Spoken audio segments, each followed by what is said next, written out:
नोर्द्यौः समवर्तत पदव्यां भूमिर्दृशाग्योत्रा तथा लोकान् अकल्पयन् चतुष्कोणमण्डलोपरि नैवेद्यपात्रनिधायेत् गायत्री मंत्राणि पात्रान् सम्प्रोक्षयेत् धेनुमुद्रयाम् अमृतीकृत्य ग्रासमुद्रयां प्रादर्शयेत् नैवेद्यं निवेदयामि।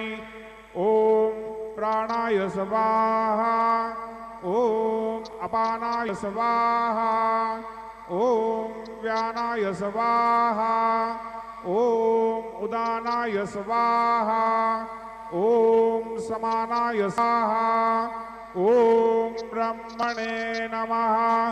नैवेद्यमध्ये पाणिं समर्पयामि, पुनर्नैवेद्यं निवेदयामि। ओम प्राणाय